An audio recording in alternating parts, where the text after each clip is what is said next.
We have risen from the ashes to school the masses. Hello, everyone. Welcome to another edition of the Scholars of Wrestling Show.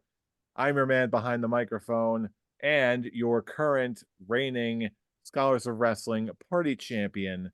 I am Scholar Jeff. Joining us this week, as always, is the still OG undisputed scholar himself and still your Scholars of Wrestling world champion. He is Scholar Tarek. Scholar Tarek, see any good wrestling shows lately? I have seen great wrestling shows lately because WrestleMania was just absolutely wonderful. Oh Like boy, oh I boy, was haven't, it? well, it will never be on the same comparison as you, fool, which I'm very glad that you and the missus had a very good time. I'm Oh very happy for you yes. guys.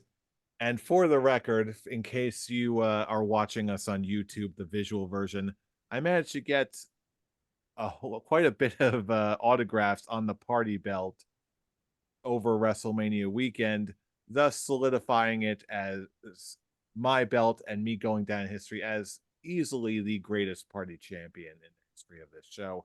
But that's a bit of a digression. Please continue. I must say, fool, that little ego run there, it tasted very good. It tasted very good. You're Very welcome. refreshing. Very Pun fully refreshing. It is very intended. refreshing to You are it's very welcome. refreshing to get that out of you.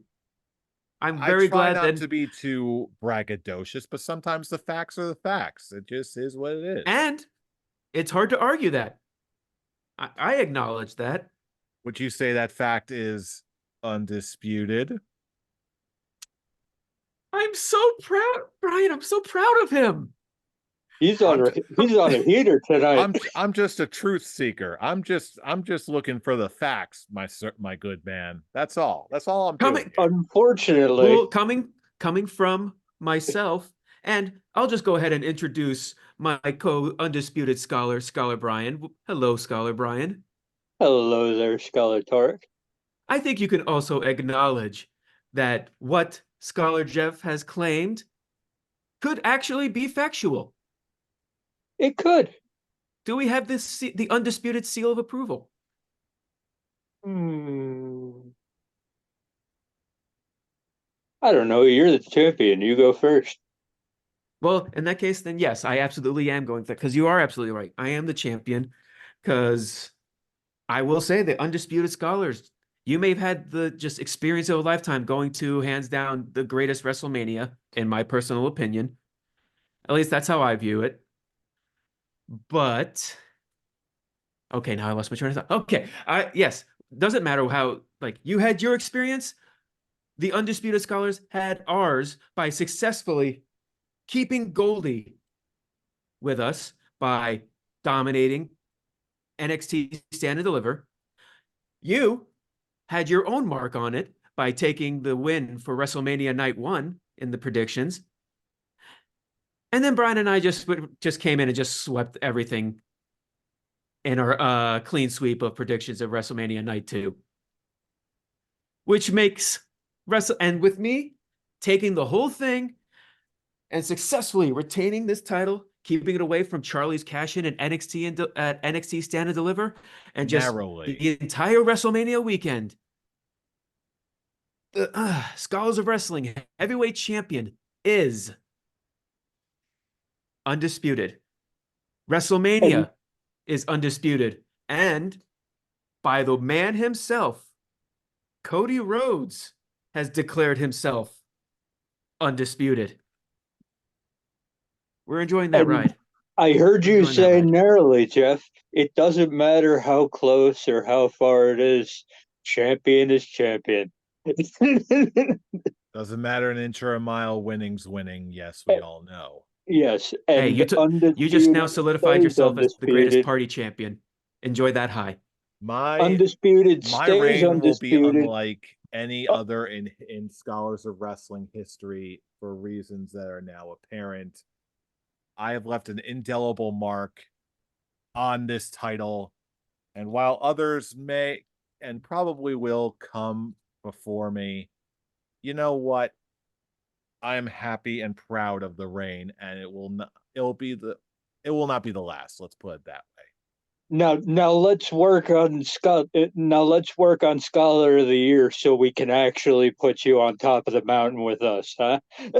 Hey, there were a lot of mountains to climb over the weekend. I'm just happy I made this one, but there's still so much more to talk about from the legendary weekend that was. But first, we do Historic. have to we do need to talk about a little bit of happenings from the AEW side of things. Uh Tarek, would you say this is a backstage news or just more of a No, reaction to AEW I'd event? say it's a recap. Yeah, Okay. I go the recap. I would only put it under backstage news just because they're talking about a backstage segment. But It's that's okay. just for humor But it's like, purposes. But no, but this it's is a on the recap. show. It's on It's a the show. recap. Everything we're talking about is on the show. So a week Well, off from backstage news. fair enough. So yes, if you're watching it the week of, you've probably seen the latest from AEW right smack dab in the middle of their episode of Dynamite, the much hyped backstage footage from All In and the fight between CM Punk and Jack Perry. The backstage security footage was finally seen, and it for my money it was not very good, and really it's clearly showed, even though that there was some very heavy words exchanged. We saw CM Punk shove Jack Perry first and try to get him in some what appeared to be some degree of chokehold before everything was broken up. We saw CM Punk bump into the lead desk backstage in the gorilla position.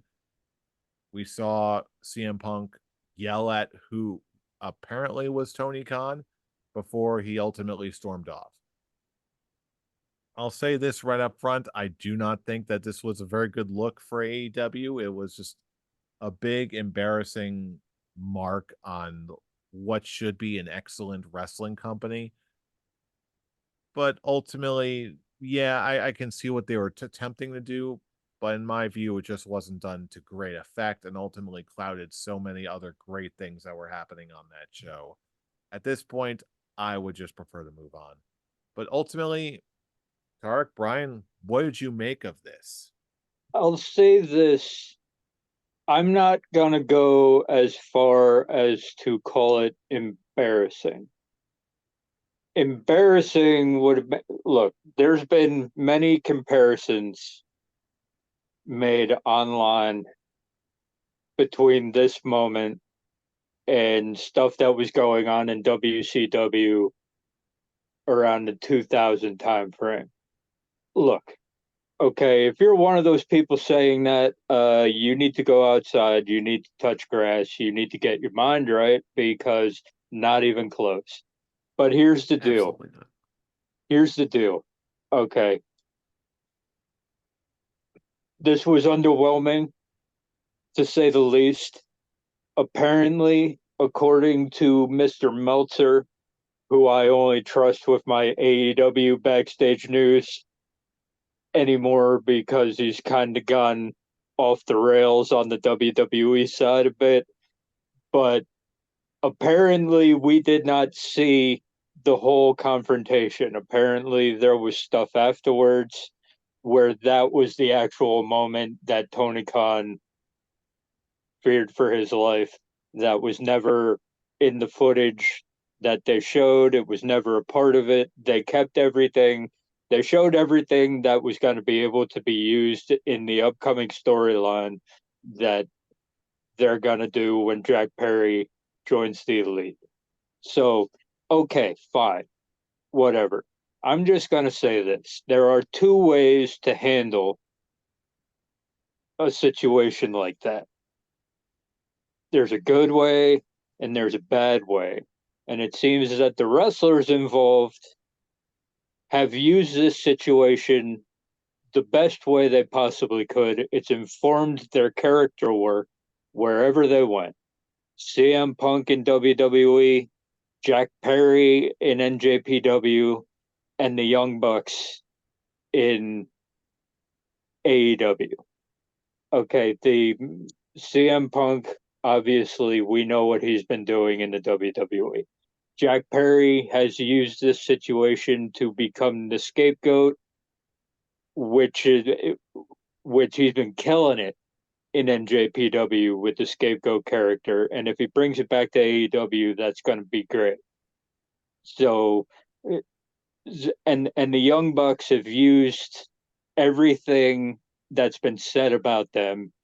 They've used it to inform their character work since they turned heel, since they came back on TV and turned heel. It's been part of their character. So they're using this situation the best way possible in the correct format.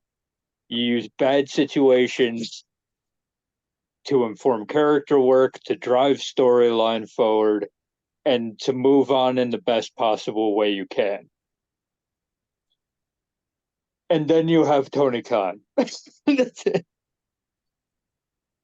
who is trying to use this and then further along the Will Ospreay promo later on in the show. Okay, he's trying to use these as gotcha moments to go back to the Attitude Era, the way it used to be, the companies going back and forth at each other using petty little digs and all that. Well, I need to inform you, Tony. You're not better at this than Eric Bischoff, and Eric Bischoff lost. Eric Bischoff lost badly. So I agree with Scholar Jeff on the fact that anything involving CM Punk that isn't used to inform the character work of Jack Perry and the Young Bucks going forward needs to be cut. That's it. You showed the footage. Everything's out now. We're done. Move forward with the character work. Forget about the person who left your company, and let's move on from this, because I agree with Jeff. It was a bad look, and the only reason it works at all is because of the storyline surrounding it, which the Young Bucks and FTR did the best they could to tie it all together in the promo work around the backstage footage.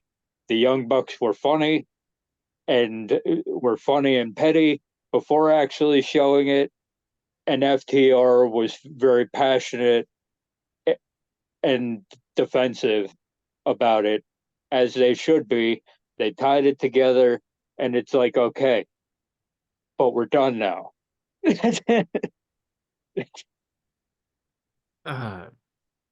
What I feel about this was ever since going into it, my response was, or my question was just why? What are they like? What are they hoping to get? Hope other than just a rating? And that's pretty much all it was. That's what Tony Khan said it all was just to get a rating out of it. But it was a gamble that I feel like should not have happened. And they didn't even Because pop a big rating. They only because yes, it'll work with your current storyline with the Young Bucks and FTR, but there are other ways for them to actually throw hints at that on your on-screen product when you want to be basically saying what you want, showing what you want to show. I would suggest doing that on social media than doing it on your on-screen product, which, as you're trying to keep it in your own kayfabe, the real world aspect, that like adding that much real world aspect is tricky, which WWE and its superstars seem to really get it working, where when they're on TV, they hint at where they do subtle jabs, like subtle hints at one another. But if they want to go into full on detail, they're either posting it or like Grayson Waller responded his Twitter response to it. Do you guys know what I'm talking about with that? I did see that, Yeah. yes. His troll post, And then Dijak with the and then I saw it. Dijak responded. I saw it. Yeah, The glass was real. like that's the kind of thing that actually would make it work because the stars are referencing it, but it's not involved with their kayfabe world. Like using the social media as that blend of the real world aspects. And I feel like if they did that with showing this video or having Will Ospreay respond to Triple H in an interview or anything like that, then yeah, I think that would actually work better because there's nothing wrong with them wanting to defend themselves from what CM Punk said on on his at his interview and the jabs that Triple H did at the media scrum, which that's another thing. It's at the media scrum. It's not on it's not on the show itself. So they were just aspects that Tony Khan could have used to really be like defend himself and his company, but using your on-screen product to do it to defend it to that kind of extreme that in the long run it just wasn't going to work. I mean, God's sake, you have your fans chanting CM Punk, someone who is a part of your competition on your chanting that on your show. That is just a big automatic fail, and and it someone had wasn't to in be like, Chicago. So and yeah, it wasn't in Chicago exactly. So someone had to put, are you sure this is going to work? Because I don't see it working at all. But instead, they just let it out, and I guess, I mean, FTR agreed to be a part of that segment. So it's because not a very it wasn't a very good way to defend yourself, in my opinion, which they have every right to defend themselves, but they're going to get basically hosed on no matter what kind of defense they're going to do. yeah, exactly. As the backstage talent have put it, okay, that was a lose-lose situation. Okay, CM Punk is a character that has such a cult-like following. And I'm not even saying that like in a bad way. I'm just saying it to explain what you're not going to win. Okay. If you're going up against CM Punk, even if he is 100% completely in the wrong, okay, you're not going to win that battle. It doesn't matter because that's how rabid that dude's fan base is.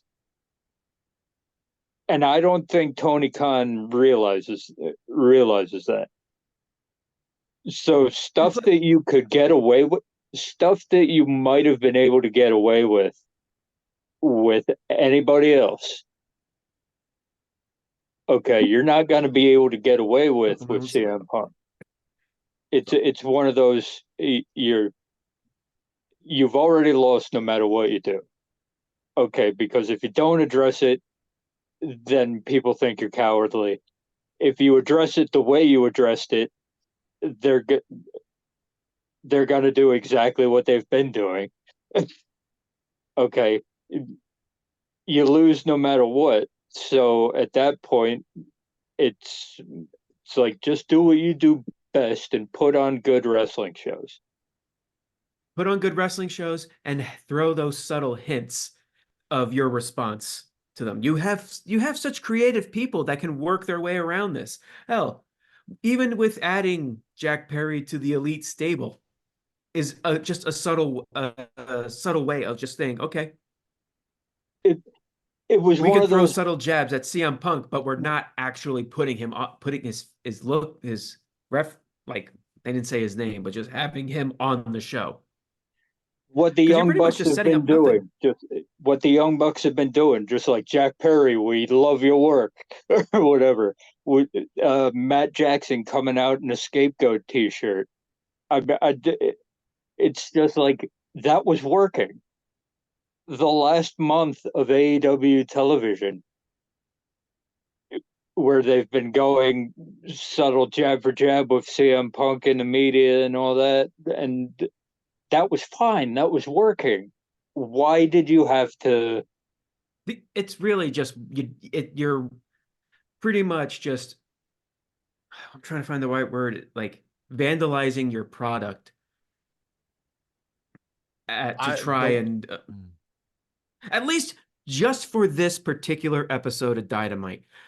Because as long as it's okay, you got it out of the way. They've been pulling back on it. They're cutting that whole segment thing off because of the response to it. Hopefully not. Okay, it happened. Now let's move on. Let's focus on Dynasty. Because this is the huge problem. Okay, it was a 2 hour show. That bit of the segment was what, minute and a half, maybe 2 minutes. Okay, and that's the only thing we're talking about out of this 2 hour show, which there was a lot of good stuff on this show, but nobody's going to be talking about it. well, considering my guy my guy Penta right here had a match with Edge of all people, and it was a damn good one from everything that I saw. And Edge was doing lucha libre. Holy shit! Yeah, like I want to talk about that. And like the segment that came immediately after that whole backstage footage thing, we had the debut of Mina Shirakawa on TV doing what she did with Mariah May. I'm like, I want to talk about that. Like, It's like come on. finally got that partnership with Stardom going. But Yeah, like no, we're talking about a minute and a half of backstage footage that really did no favors for anybody. That was the weakest. Because like it It just didn't even now look like it now was we got it didn't even look like it was a huge thing, really. Like the way everybody was making it out to be, like in the months beforehand. I was like, that doesn't even look as bad as like Jericho Goldberg in the backstage where Jericho put him in the headlock. I was just like, mhm. it was a push. It was a push and a little choke before they got before they got taken apart. So it's like, this is what this is what all the discourse has been about for the last 8 months. yeah, I really don't have too much more to really add to more of this, except really just I guess half of a scholar's quick talk that we already kind of touched on before. Is there anything else specific that you would want to see to just move on from this? I know personally, for me, I think it's more critical now than ever to in on their feud at Dynasty. I want FTR to go over the Young Bucks and win, just so they know that okay, even if you're a fan of if you're friends with CM Punk or whatever, you as a wrestler are not going to be penalized. Darby, I think, is pretty safe. Uh, House of Black, I'm sure, is just going to be just fine as well. And really, the only other thing is I want to see Danhausen back on TV. I don't know why he's not being used, but if it's got anything to do with Punk, like, dude, Tony, it's not Danhausen's fault. Bring him back on the show. Just have he can very clearly add to your show. Just give him something to do. It's not Look, hard. here's I don't think Danhausen's not being used. I don't think that has to do with CM Punk, because if being friends with CM Punk was an issue, about half of that roster would be being used poorly. And look, the storyline doesn't work the way you're doing it if FTR goes over. I think I think at this point, I think you just scrub it. I think you do your best to just scrub it and continue on with what you were doing. Okay, because I'm 100% of the mind that Jack Perry's going to come out and screw over FTR. giving the Young Bucks the titles, and we have the tyrannical elite faction that takes over the company until Kenny Omega and Hangman Page come back. I Now I think that that's a potential hinting at the prediction show for Dynasty next week. exactly, but I mean like that. But I mean like FTR going over as I I I don't I don't think it works. And I don't think that it should be used as like a bargaining chip. That's like, okay, we're going to completely change our storyline around so that we can so that we can make this feel better. I'm like, The no, fact that they were trying to you use do it this whole thing as a storyline is just showing like they are going the path they want to go. They just wanted to add this particular fact because it's always possible uh uh that they've been planning to potentially have him join it in the future, but that's it. That's only time will tell us. Now, as long as they've moved on from try having CM Punk live in their head rent free, then yeah, by all means, let's go ahead. Let's keep going. Everyone wants to move on, so let's just move on from it. Couldn't have put it any better than myself. Especially when moving on in our particular case means we get to talk about what is probably one of the greatest WrestleManias in history. We are, of course, talking about WrestleMania 40. And as we go down and talk about night one and then night two, obviously, we're going to be talking about from different perspectives. Tarek, Brian, you guys are obviously going to be talking about from watching at a home perspective, and I'm going to be talking about what it was like in the arena on those two nights, because I feel like there was a lot of things that sort of got, I don't want to say distorted, but the perspectives were, I can see them varying wildly because of where we were all sitting and what we were all hearing and experiencing, and also I heard no commentary. So, yeah, as we go along, I'd love to hear your how it came across on TV for certain moments, certain matches, and I'll also add in my input too as far as like what we were experiencing in that arena at that time. Sound good? Sounds good. All right, so kicking things off, we're going into WrestleMania night 1. I don't I noticed I'm not sure how it showed up on TV, but night 1, I noticed they put on that little weather bug apps about like how cold how it was feeling in the arena. It was like Yeah, early 50s. Well, I'll tell you what. Night 1, I was up in like the 200s, the highest deck, and with the wind chill, it felt like it was in the 40s. It wasn't so bad when the sun was up, but it got cold as the straight up as the night cold went on. as the night went yeah. on for sure. And That is the downfall of being in the north in April. You can't guarantee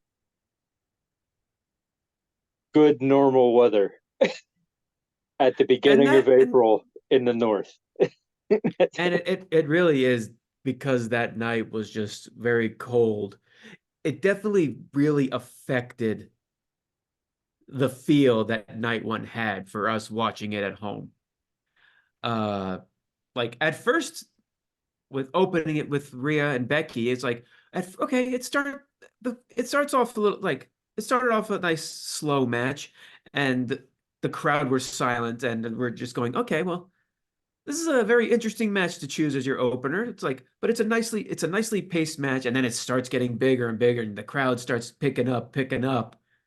And then at the end, by the end, you're just thinking, okay, that was a very good WrestleMania match opener. But you got like, I think like one of the loudest matches of night one had to have been that tag team match. Oh yeah, that was just that. First of all, okay, love the fact I love Motionless in White. the band. So the fact that they played out Rhea Ripley, aces. So I was already locked in And for I will say though, just in their live, I had no idea. I don't know who the front man is for Motionless in White, but not I only know what you're was the gonna live say. performance good, but it was like just the hype up from the crowd, especially that helped out a lot to like shrug off the cold. Like it seemed like the entire day we were just sort of like feeding off of the excitement from the performance itself, and especially right out of the gates, the whoever the front man is for Motionless from White, between his performance and just hyping up Rhea Ripley, it was like, let's give it up for mommy, like, yeah, mommy. And that sort of yeah, kept us going. It was and great. and quite honestly, wrestling wise, it might have been the match of the night for me. Hmm. Just The ladder match? wrestling wise, not everything surrounding it and all that, just straight wrestling. Yeah, I could honestly say night one, match of the night. But the right woman won. I still think that Rhea should hold the title until we get a Rhea versus Bianca match. I think that that's the main money match for either SummerSlam or next year's WrestleMania. So I think they made the right move there because it puts over Rhea Ripley huge to beat Becky Lynch clean, and that's two out of the four horsewomen. So good for her. But yeah, that tag team match was nuts, was insane, and Are we of course It our was to be clear, we're talking about the ladder match, correct? the ladder match, yeah, but that was insane. And I actually think it was a little bit too insane because it felt like the crowd wasn't really interested for the next hour and a half after Yeah, that match. I'd say not only was it was at that point where the cold really started settling in, even though the matches themselves were great. I think it was that spike of adrenaline from those who were close enough to see like every single little intricate spot. But it was around that time when I think the cold was really settling in for a lot of people, particularly those of us who were up on the upper decks. So thankfully, and yeah. I mean, you could thankfully okay. go ahead. Yeah, thankfully, as the night went on, there were also some really good matches to keep us engaged. Uh, the the Jay Uso versus Jimmy Uso match is the only I actually missed this match because I was online at the concession stand trying to get coffee and whatever else I could get. Well, The concession stand actually ran out of hot chocolate, and it was just like coffee or nothing to keep everybody warm. So I was actually on the line for so long I missed that entire match. But after that, I just had hot coffee and good wrestling propelling me for the rest of the matches, which kept me through. Like honestly, I think it would my match of the night would probably go to either Gunther and Sami Zayn or Rock and Roman versus Cody and Seth. Because it was so cold, I feel like I want to rewatch Gunther Sammy with a fresh set of eyes that are not just like me also trying to fight off the cold while trying to watch this match. Because even the reactions that we did see in the arena, it started off more like a 50-50 split between Sammy and Gunther. But then after you could see Sammy bringing everyone else around to him, being all getting all that sympathy on him, like only Sammy can do. And then it was like almost everyone in that arena was solidly behind Sammy, and that was impressive enough. but I'm gonna be completely honest. When I said the Rhea versus Becky was wrestling wise my match of the night, I forgot Sammy versus Gunther was on night one. I had lumped it in with night two because I considered night two to be basically the perfect show. So so so like in my head, I was like, of course Sammy versus Gunther was on night two. And then as you said that, I'm like, no, that was on night one. So yeah, obviously, Sammy versus Gunther. Um, Wrestling match wise, match of the weekend. Not story, not everything involving it, because obviously the match that everyone's going to remember over the weekend is the one we're going to talk about later, Oh, of obviously for course. obvious reasons. But wrestling wise, straight up wrestling match technician wise, yeah, Sammy versus Gunther takes all. That was if Cody versus Roman wasn't on this weekend show, that would have easily stolen the weekend. Yeah, there was a lot to like about that. Again, because of the cold in the arena that night, I feel like I couldn't enjoy it as much as I really wanted to. But but there was And still a with whole lot to like. Yes. with when it comes to night one and the whole response of the like everyone responding to the obvious cold weather, um, it was definitely noticeable pretty much after the tag match and between Sammy and Gunther, like the basically the victims of that of you guys basically just like, yeah, we're invested, but we can't really respond to it because we want to stay bundled up and warm, was Jimmy and Jay. But to be fair, when it comes to that match, that actually is the only real disappointment match of the entire weekend for me. It felt more like a TV match. So when you told us when you were there, oh, I totally missed the Jimmy J match, my response was, in all honesty, you didn't miss anything. Exactly. That was. I'm actually kind of sad because I'm I was looking forward to that a lot, and legitimately that was something you could have thrown at the 9 o'clock hour of Raw, just thrown it out there, and we would have been perfectly fine with that ending it. Mhm. It, And the only it the was a only basic other TV match.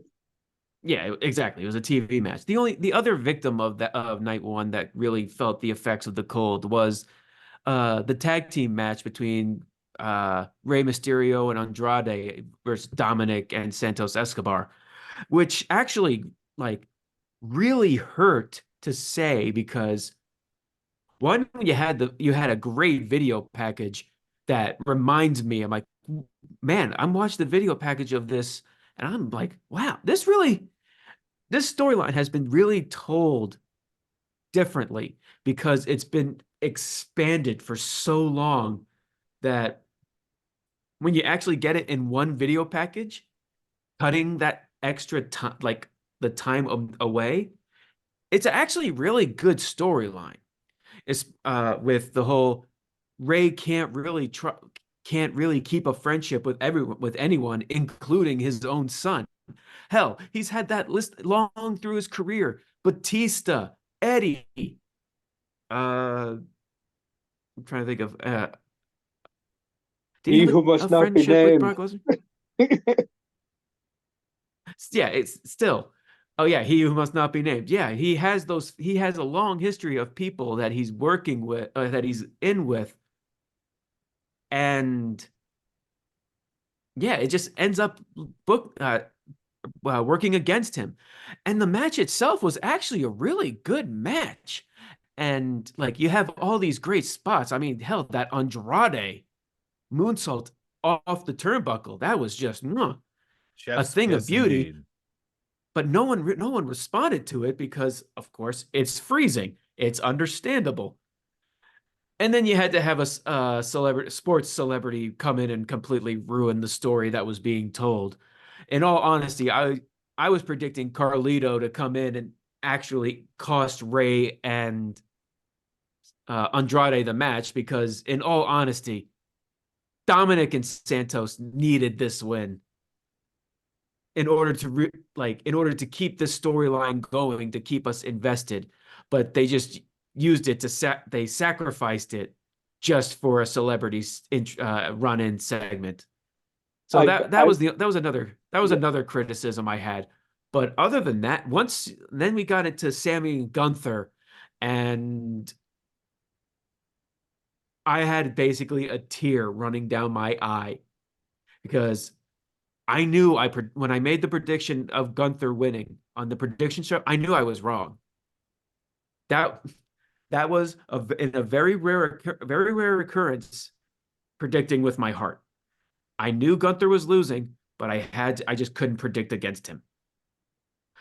But I knew it was over, and it was just such a greatly told story that I'm looking at this. I'm like, this is like such a great way for Gunther to end this great title reign that he had. I will And say this. I will say this one thing about the Philadelphia Eagles offensive line running in to save Rey Mysterio and that match. You will never hear me say a bad word about Jason Kelsey. It will never happen. However, everything about the end of that match is based off of a Super Bowl party where it is shown online that he was dancing wearing a luchador mask. That was that entire thing, all of it. that is such a So I'm like, lame look, excuse. I'm like, you could have been there. You could have done that after the match.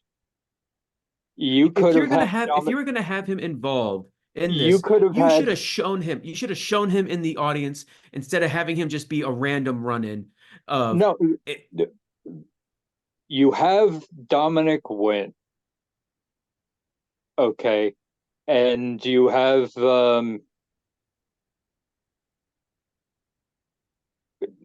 what what's Santos's stable called? Uh, shit. Why am I blanking out? Something Phantasma. Legado del Fantasma. Agata does Yeah. Phantasma. Thank you. You have them circle around Rey Mysterio and So have it be a and post-match segment. have them in a post match segment. Have them do what they did in a post match segment. Then you get the Philly pop that you if it's not cold and they're not bundled up, you get the Philly legend pop and all that, and it works better than what you did. It doesn't affect the story. You still have Legado del Fantasma come out on top and look menacing, and you still get the hometown hero pop. That would have been a better way to do it. I will give Tarek that. You still will never hear me say a bad word about Jason Kelsey though. I have. I'm not saying don't have him on the show. Just have him somewhere on the show that doesn't sacrifice a storyline match. Well, be that as it may, And then you get the main event, which storyline, was so much fun. yeah, that honestly was more robust than I thought it would than it was ever going to be. The Rock And can still go. he absolutely can. He's the Rock. He definitely That trained his ass off. yeah, that was what that Thank match you, was. Bobby Roode. That was what that match was. That was a vehicle to show that The Rock can still go. That was basically all that match was. And it worked in spades. And now we set up for The Rock versus Cody whenever that happens. I really enjoyed. Yeah, it's nice to really see. Yeah, The Rock really working. Like he trained his ass off to really show. Yeah, I want to do this. I'm not just a celebrity appearance every once in a while. Yeah. I'm here because I'm taking this seriously. And he worked hard And enough yeah, that he didn't tear 15 muscles in the first 5 minutes of the match like he did with those Cena matches. exactly. Yeah. Exactly. I'm just very happy. Like this match was WWE's Infinity War. WrestleMania Night 2, which we'll go into, was their MCU Endgame. It absolutely was, and I can't really come up with a better transition other than that. Going into night 2, the atmosphere was totally different. The weather was much better. It was actually relatively comfortable and warm when the Mhm. sun was out. So, like, yeah, the vibe is great. Everyone was noticeably way more hype and way more excited going in, especially when, if you've been to a live show, you know you've got the announcers gradually rolling in. They get there like, oh yeah, it's Michael Cole. It's nice to see Michael Cole, and everyone likes to do the Pat McAfee thing, and then everyone's just sort of sitting around, okay, waiting for a show to begin, and all of a sudden Punk's music hits, and everyone's just like, suddenly Punk is here, and the crowd all explodes, and that's when we realize, oh snap, we're going to be getting Seth versus Drew McIntyre is opening the show. And then that whole thing happened, and gradually we start figuring out, oh crap, Drew is probably going to get attacked by Punk, and then Damian Priest is going to cash in tonight. Oh man, oh man. I was yelling at the TV. I was yelling at the TV. This I'm like, Drew, just go to the back. Just celebrate and go to the back. As soon as he the turned second. as soon as he turned towards Punk, I'm like, it's over, man. It's over. I'm just like, Y'all I saw it before happening. Yes, all go right, ahead. before we go into the cash in, we just gotta simply point out I am super happy for Drew to finally get his moment, his world championship win at WrestleMania in front of a live crowd. For The sure. just And to get you see the look on his eyes, you see the look in his face. He is basically like, it was all worth it. Between when he won it with no fans to now winning it with thousands of fans cheering for him, wanting him to take the title off Rollins. Because you even said it yourself in our chat, Jeff. He was like, it was a very pro Drew crowd. For sure. For And sure. and People once were he got ready to that, see that. yeah, once he got it, we were so happy for him. And we're just the second he turned and looked at Punk and was heading, I'm like, well, Punk's gonna cost him a cash gonna cost him the title with a cash in, is he? Jeff, but I was like, Jeff and Caesar are gonna watch a cash in. Oh yeah, it's like my it's God. the duality of a Philly crowd. They want you to win, but they also really want to cash in. It was more And like the excitement once we saw what was happening and what it was all leading up to. It was like it's, it was just like the excitement of the anticipation of like, oh, he's gonna do it. It's gonna happen. Damien's Priest is gonna happen. The Priest is gonna cash in, and then the second the Judgment Day music hit, you literally felt the entire arena shaking. Like I don't know if I've ever experienced like that before in my life. Just like, whoa, the atmosphere is just like, I know I sent you a exploded. brief video, but it really doesn't capture the wave of sound that just erupted from the crowd that moment. It was Oh, I amazing. imagine. I imagine. And just like before going into WrestleMania, the idea of like the Drew cashing in and then getting immediately cashed on, I hated the idea. The only reason why I looked at that segment and looked at that cash in and was just like, oh my God, that is incredibly brilliant, is because of CM Punk. The second the Judgment Day music hits, and you see, I don't know if they showed it on the screen or not for you, Jeff, but like just the look of Punk's face when he's putting together what's going on, and you just see that look on his face going, I'm going to cost this man his title. There, And I'm are just you going, talking about oh, It before or was like I after? didn't even. He's got that look on like his face, once like I didn't even plan this, but okay. it's like I am taking advantage of this situation. There were snippets where the things sort of cut in between what was happening in the ring and CM Punk and all that. I feel like, And the video, yeah. yeah, I feel like the live thing showed more of CM Punk's little reactions. we in the live crowd got more of the immediate aftermath of just like, okay, I can Watching live the with video, this. This yeah, was yeah. cool. All right. But in terms of just like the immediate, like, oh, this is what's happening now, we didn't get nearly as much as it got memed online. But even so, like all of Punk's got a very animated face. So like we got like, Mhm. I want to say about 80% of that. Okay. And then yeah, that's just the beginning of just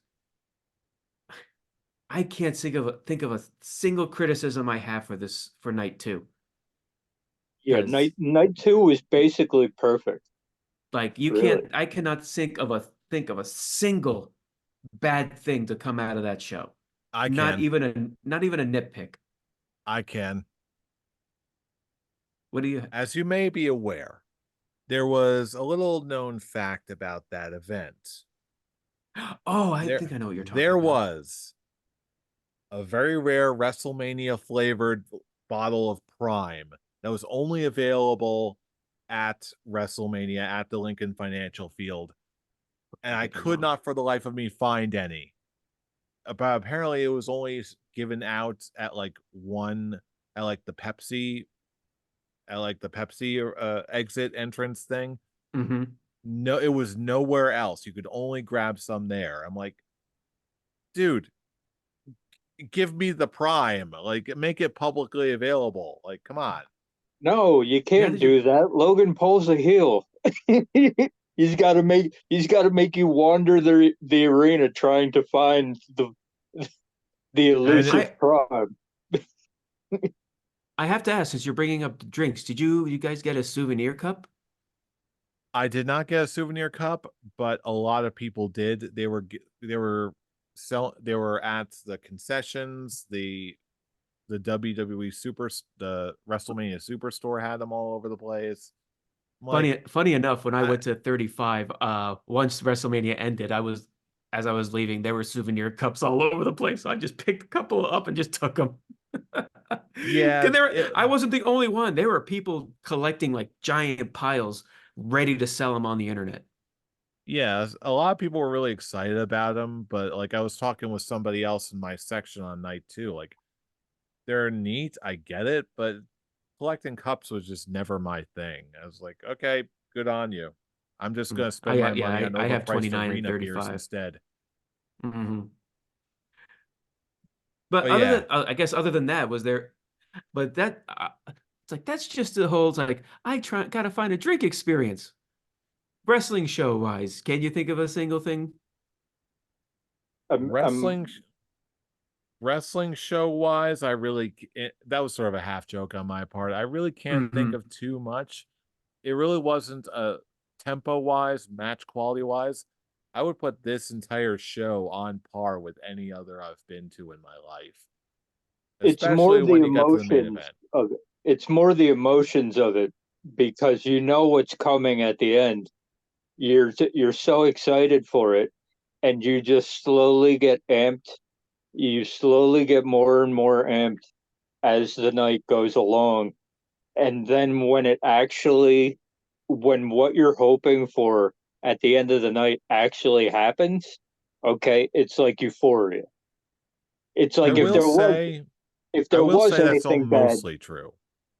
it's like if there was anything bad, anything you didn't like, it's like uh, the moment the euphoria hits, it's like that thing you didn't like doesn't really matter that much anymore.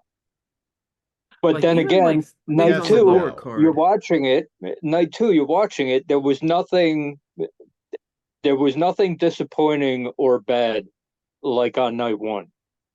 I will say, however, that if obviously I think we all know what's gonna go for like match of the night, match of the weekend, whatever. I will say the most surprising match for me was Io Sky versus Bailey. That one, those ladies were putting in work, and they managed to get a whole lot more energy from the crowd that night than I was really expecting. And for the entire WrestleMania season, even when all this Cody and CM Punk stuff was happening, I give Io and Bailey a whole lot of credit because they really seem to have been a real dark horse pick for like a surprisingly good, solid, great quality feud and subsequent match. So I Yeah, can't let that go it without giving that those ladies their nod. it helps when you basically have how long were they together? I think it was like 2 years, Since right? since About SummerSlam last 2001, SummerSlam when 2021 or something. they came in SummerSlam when the crowds came back. Okay, so yeah, so they basically had 2.5 years of build, Oh yeah, and and it fully they paid actually, off. and because it was like a Triple H baby storyline, it's like everything about that paid off. It was a full payoff, and in all honesty, I think wrestling wise, that was my match of the night because yeah, Bailey and Io just delivered on a whole new level. And I can really just say that with literally everyone that wrestled on night two. The six-man tag with the Final Testament versus the Pride. Granted, I I was also losing my mind in joy because once they said that Snoop Dogg was guest Yes. commentary and Bubba Ray Dudley is special guest referee, that Give just me all the solidified nonsense. that just solidified. I'm like, oh, good. I'm successfully retaining this title. Once those things came out, I'm like, yep, Pride's winning. Final Testament isn't. I'm walking out of Mania as champion. But I'm just even like, with that aside, that was such a fun story told between those teams and just getting Bubba involved at the end. It's just like, okay, this was a feel good moment which continued on with LA Knight and AJ Styles, which I was just really impressed with how great of a match those two worked. yeah, I was surprised because I got to be completely honest. Uh, as much the popularity around LA Knight, I understand. I understood the whole time, but never really thought too much about his wrestling ability. Just because you didn't see it. His matches were like short. Okay, and in that match against Roman, okay, you didn't really get to see a lot of his skill. So Because it it's was a like Roman style match. this is the first time where it's like I completely get the hype. This He is proved it this is he put it he put everything together. Like I've seen the personality, I've seen the character work, I understood that. It's like I didn't understand the hype behind the wrestling work because I hadn't seen it. I hadn't seen him given license to like go all out because he had those feuds with the Fiend. He had the feuds with the he had feuds with Roman Reigns where he was not the focal point. He wasn't supposed to he wasn't supposed to uh be the main guy in the match. Show me what you can do. That was not what those matches were. Like this was the first time where it's like, okay, I get it. I will say, however, just as a sidebar, in terms of just those fan chants, I gotta say the three I've heard the most were the just the LA Knight Yaz, the Cody Rhodes Whoa, and probably a contender for the most frequent, the Yeet chants. Like there were so many Yeets, so many Yaz doing the whole LA Knight thing. Just like they were practically on par with. I heard them more than Woo, if you can believe that. Like I'll just say this about the Yeet. Okay, as fun as it is to play around with the who's gonna win, Yeet or no Yeet, that was fun. Okay, it's completely ruined his character work. It really has. He's a character. He's a caricature now. It's like it's at the point. Okay, when he won the number one contender match with Damian Priest, I immediately was like, okay, Damian Priest has at least got to get one title defense in. That's It fair. it's like the character work that was put in with Jey Uso in the Bloodline is gone now, based off of one word, which is fine if you want to run with it. But all that character, all that 2.5 years of serious character work, killed by a Yeet chant. I it's Jey Uso. He could get it. He could get it back whenever he wants. He could go right back to that. But it's like I can't take that dude seriously at the moment. Can't do it. But all that being said, I'd say the main event got super serious after that. Just and I think it went in a direction that nobody around saw coming. Like Oh, we all I when you were in the arena, you might have not seen it coming. I I unfortunately frequent the dirt sheets, so one of the names was different, but I had a feeling that John Cena and an extra were going to show up. yeah, and and everyone in the crowd did too. It just wasn't the way we thought it was going to go.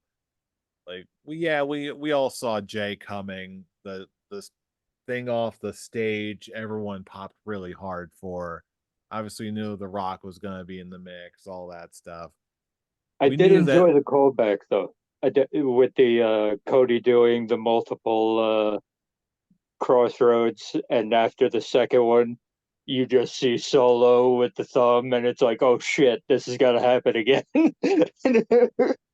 yeah, there were so I was shocked by how many callbacks there were and how clean they all were. Like, and then Cena comes out, which a lot of people were anticipating. He just takes out Solo for payback, and then The Rock comes out, and then there's all that, and we expect the glass to break and Stone Cold. And not even that. We got, and then the Shields music hits. I'm like, I know some people were like, for a split second, were like, "Oh, is Dean Ambrose coming back?" But I'll be honest, at that point, that was just, I was just in such a fever pitch. I was just react because I didn't expect to hear Sierra Echo Lima Delta Shield in the year of our Lord 2024. So I'm just like, Shield, what? I don't know what that means, but Shield, I'm freaking out. And then we hear the dong, and I'm like, I had a heart attack. I'm The just, second I heard that, I'm just going, And then yeah, the lights go out, the I, lights come back, and it's Biker Taker just giving him the but mean I look. don't even, no one even cared at that point. No, I'm just like, I'm just making noises with my face. I'm just like, Undertaker, and then dong, and then like dong, and I'm to Cody. I'm barely speaking English. I'm just like, I'm just a big mess of just like yelling things, and eventually we got the 1, 2, 3 crossroads, and then just the cathartic moment that we were all waiting for, and it was just absolutely fantastic. Tarek can tell you. oh, Okay, I called him after this match because I finally figured something out.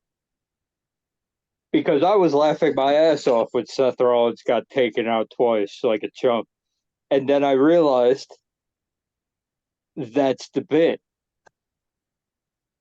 I'm like, the only reason Roman Reigns lost this match is because he got consumed by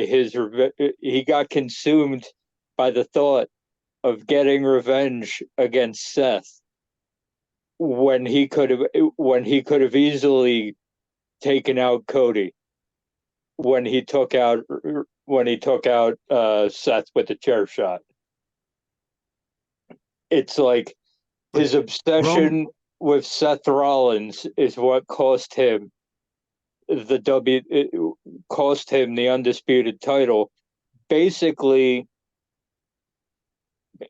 causing Rollins' words to come true. He was the shield for Cody Rhodes. He took the chair shot that was meant for Cody Rhodes, and Cody capitalized.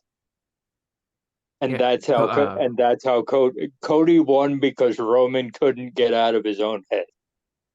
it's like Cody won because Seth Rollins proved once again why he is the architect. He knows that Roman can't is saying a lot again that he is fully moved on from the ghosts of his past of just 10 years of just thinking, oh, there was that moment. I trusted Seth with my life. He was my brother. But once he's hit him with that chair, it just haunted him. It is just that it's like, yeah, he may be the tribal chief. He may call himself like greatness on another level, but he's not like he is still like he has those ghosts of his past that come back to haunt him. He may think he's done, but no, it's still it's without that betrayal, it would never have come to the point where he is the tribal chief. He And he wouldn't have knows that, needed the and bloodline. he He didn't need. created the bloodline to be subservient to himself so that Mhm. he wouldn't have to go through that again. And yeah, it's great character work that has been built. Like, oh, it's nice that Triple H can actually tell good stories because we would never have gotten this with Vince. And uh with just that great storytelling. It's just, yeah, Roman became like the ghost of Roman's past became his own enemy, and Seth ended up being the shield for Cody, which gave him enough time to counter the spear and hit the three crossroads. 1, 2, 3. Me collapsing on the floor the second that three hit, and I'm just bawling in tears with so much happiness. Me completely prepared to just shit all over the WWE if they did what they did last year again, and then all the weight coming off of my shoulders when they actually did what they should have done last year. It The catharsis feels was so good when unreal. they stick the landing. When they actually stick the landing in the most impressive way, it's the best feeling in the world. So with that being said, with the ending that we got and all the wrestling we saw, what would your final beard ratings be for WrestleMania 20 in its entirety? For WrestleMania 40, I will 40, go, what did I say, 20? yeah, we're Okay, going yeah, back in time. I was thinking back to just the other super cathartic moment in the main event of WrestleMania. That was just a moment for That's me. actually very interesting. You went to WrestleMania 20 and then you went to WrestleMania 40. The significance is absolutely not lost on me. I'd say the main Huh. events were both supremely cathartic, both in different ways, but great main events all around. Anyway, Mm-hmm. All right, facial hair. You can final go first, Brian. facial hair ratings, go ahead. While I will not commit to this being my favorite WrestleMania ever, I'm still going with 17 on that one. Based off of how I felt after night two. Night one, it was looking a little rough. Okay, but with how they stuck the landing on everything on night two, it's a goat face. It's an easy goat face. They did everything right on night two. And yes, I'm including Logan Paul in the triple threat match in that. Sorry, Kevin Owens. I've got plans Hey, for Logan that Paul. match was great too. Yeah, I've got plans for Logan Paul, and unfortunately, they don't involve you. But that's it. But yeah, it's easy go face. Well, what about you? The thing is with this Mania was I won't go to the extreme with night one as Brian is, because one, it's just a benefits that is out of people's control trying to keep themselves warm. Did it affect the show? Partially. Jay and Jimmy would have been bad anyway for me. And there's that ending. Other than that, I had no real issues with night one. And just excuse me, the sheer perfection that night two brought us completely washed away any real gripes that I had with this. There has never been a WrestleMania where it I was in literal tears of joy. I have never cried for a WrestleMania. At least of that's not true. With Undertaker's retirement, sure. But that's crying in it for a different feeling. Like different for a different emotion. This show, WrestleMania 40 in all, was just an experience like nothing, like no other WrestleMania brought me before. This definitely was a new era in WWE. Vince McMahon's mannerisms are gone. This show was just no longer sports entertainment. This show finally brought professional wrestling back in WWE. And they're slowly pushing sports entertainment out the door. Finally, we don't ever have to ever reference those two words again by a man who, yes, got us to a point where we can get here, but now it's now down a line something that even greater that he ever brought. And that's why this is hands down my personal favorite WrestleMania, because it's just I don't see them going anywhere but up at this point. Like the one real flaw that WrestleMania 17 had is that was peak WWE at that time, and then afterwards they started going down. I don't see WWE going down after this Mania, and that's why I'm just like I have never been so hopeful after a WrestleMania, and I can't wait to see what they brought next. So it is just full on goat face, just burst through the ceiling. I absolutely love this, and I just can't be any more excited for what's to come. Yeah, I think I'm gonna give it a 3 out of 5 classic goatee. Moving on.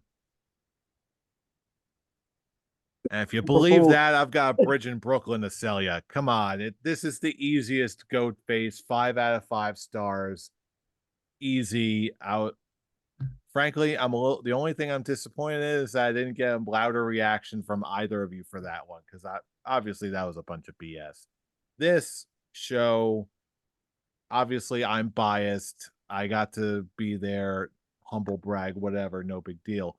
But in all seriousness, between this 2 day stretch, being surrounded by all those fans, going to WrestleCon, being immersed in all that is WWE and wrestling and all these great things. This is what this really, these kinds of weekends are all about. This is what fandom itself is made of. And not just getting the show you want, just the moments, the vibes, the results, the storytelling, all of the athleticism, all of it, every single little bit. This is one of those shows where this is what it's all about in the mix right there. So yeah, all no more joking from me. This is easily one of the finest not just WrestleManias, but wrestling shows I have ever seen. Easiest goat faced I can remember in some time, if not ever. I think we can lock up some award season awards uh, Yeah, after this seriously. show, right? I This don't is think this we is have the to think standard very hard bearer. about. I don't think we have to think very hard about show of the year this year. I This think is certainly the the standard one bearer. the one like real great thing that I can really say that came out of this WrestleMania is that I'm going through so many different like social forms of like entertainment uh that I follow. And the fact that somehow they're bringing in WrestleMania involved with it and that has nothing to do with wrestling, that's just showing that the popularity of WWE is going back to where it really is just saying it is very cool to be a wrestling fan again. And I'm really happy about that. I'm super proud. I more can be any more proud to be a wrestling fan after this weekend Couldn't or have this said past any weekend. couldn't have said it any better myself. So that is finally our as more consolidated thoughts for WrestleMania weekend as we can get. There was certainly so much to love, so much to enjoy, but now is when we're going to be turning it over to you, our fellow fans. What else did you think of WrestleMania? Did you see any other shows over the weekend? What else did you enjoy? Other big moments from your weekend? Wherever you are, let us know what you think wherever we are. YouTube comments, Facebook posts, Instagram, whatever you got. But if you want to join in the conversation directly, you can always join us on our Twitter machines. Cool. Where can they reach you? You can find me at the Avataric. And be sure to like this video and subscribe to the channel. You know the deal. Of course. Ryan, where can they reach you? You can find me at Atomic Beanpole. And you can find me at I'm Robbie Rage. And for all of the relevant social media links and much, much more, check us out in the description below for our link tree. That's linktree/Scholars of Wrestling for everything that we're about and then some. And with that, that is our show. But we're going to be back again next time for more wrestling and to usher in more of this great new era of wrestling. We're going to be covering it all because you know who we are. We are the Scholars of Wrestling, and you have just been schooled. You're welcome. You're You're welcome. welcome. See you all for the next week of the new era.